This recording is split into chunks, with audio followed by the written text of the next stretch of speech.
Hello viewers, আমি তনয় এবং আপনারা দেখছেন হাসেল অফ রেসলিং। তো ফাইনালি সামারস্লাম 2025-এর নাইট ওয়ান অফিসিয়ালি শেষ হয়েছে। তো সামারস্লাম 2025-এর নাইট ওয়ানের প্রথম ম্যাচটি যেটা দিয়ে আর কি নাইট ওয়ান শুরু হয় সেটি হচ্ছে Roman Reigns and Jey Uso versus Bronson Reed and Bron Breakker. তো ম্যাচটি রেসলিং ওয়াইজ খুবই ভালোই ছিল, কয়েকটি স্পট ছিল খুবই দেখার মতো। তো এই ম্যাচে উইনার হচ্ছে রোমান রেন্স এবং জে উসো একটি স্পিয়ার দিয়ে এবং উসো স্প্ল্যাশ দিয়ে ব্রনসন রিডকে পিন করে ম্যাচটি জিতে যায়। তো এরপর আসে আমাদের ডাব্লিউডাব্লিউ উইমেন্স ট্যাগ টিম চ্যাম্পিয়নশিপের একটি ম্যাচ, যেখানে দি জাজমেন্ট ডে অর্থাৎ রেকেল রড্রিগেজ অ্যান্ড রক্সান প্যারেস তাদের টাইটেলটি ডিফেন্ড করছিল শার্লেট ফ্লেয়ার এবং অ্যালেক্সা ব্লিসের এগেনস্টে। তো এই ম্যাচটি তেমন ভালো লাগেনি, তবু আপনাদের জানিয়ে দিই কে এই ম্যাচে জিতেছে। তো এই ম্যাচের উইনার হচ্ছে শার্লেট ফ্লেয়ার এবং অ্যালেক্সা ব্লিস। তারা new WWE women's tag team champion হয়েছে দি জাজমেন্ট ডেকে হারিয়ে। তো ভিউয়ার্স, এরপর যেটি নেক্সট ম্যাচ সেটি হচ্ছে স্যামি জান ভার্সেস ক্যারিয়ান ক্রস। তো এই ম্যাচটিও বেশি ভালো ছিল না। এই ম্যাচের উইনার হচ্ছে স্যামি জেন। তো এরপরের ম্যাচটি হচ্ছে ডাব্লিউডাব্লিউ উইমেন্স চ্যাম্পিয়নশিপের একটি ম্যাচ ছিল, যেখানে টিফানি স্ট্র্যাটন তার টাইটেলটি ডিফেন্ড করছিল এগেনস্ট জেড কার্গিল।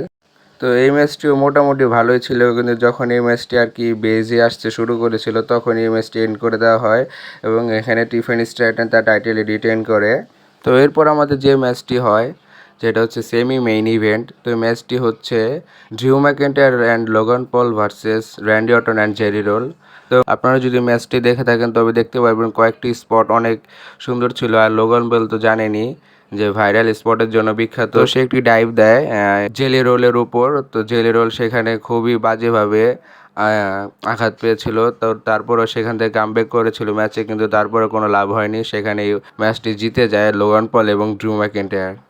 তো এরপর আসে আমাদের মেইন ইভেন্টের ম্যাচটি, যেটা হচ্ছে ওয়ার্ল্ড লিভার চ্যাম্পিয়নশিপের একটি ম্যাচ, যেখানে গুন্থার তার টাইটেলটি ডিফেন্ড করছিল এগেনস্ট সিএম পাঙ্ক। তো এই ম্যাচটি খুবই ভালো ছিল, একটি রেসলিং ওয়াইজও খুবই ভালো ছিল এবং স্টোরি টেলিংও ভালোই ছিল।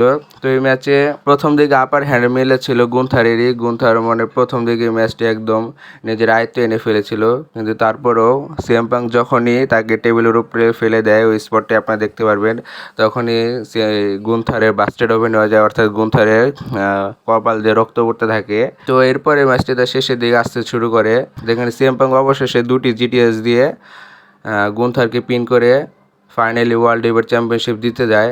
এত বছর পর CM punk world liver championship জিতলো, তবু এই জিতের আনন্দ বেশিক্ষণ ছিল না, কারণ ফাইনালি সেথ রলিন্স এখানে রিটার্ন করে এবং তার ফেক ইনজুরি দেখিয়ে তার মানি ইন দ্য ব্যাংকটি ক্যাশ ইন করিয়ে দেয় এবং ফাইনালি সে ওয়ার্ল্ড লিভার চ্যাম্পিয়নশিপটি জিতে যায়। সো ভিউয়ার্স, এখন আমাদের উইনার হচ্ছে and new world liver champion Seth ফ্রিকিন Rollins. তো সেথ ফ্রিকিন রলিন্স সেখানে ভালোভাবে এনজয় করছিল এবং সেখানে একটি ভাইরাল মোমেন্টও করেছিল, যেটা হচ্ছে হিস্ট অফ দ্য সেঞ্চুরি 2.0। তো ভিউয়ার্স, আপনাদের সামারস্লাম 2025-এ নাইট ওয়ান কেমন লাগেছে অবশ্যই কমেন্ট করে জানাবেন। সো ভিউয়ার্স, এই ছিল আজকের ভিডিওটি কেমন লাগলো অবশ্যই কমেন্ট করে জানাবেন এবং ভিডিওতে একটি লাইক দিয়ে দিবেন এবং রেসলিং রিলেটেড আরও অনেক রিউমার্স নিউজ আপডেট পেতে চ্যানেলটি সাবস্ক্রাইব করে পাশেই থাকবেন। ধন্যবাদ।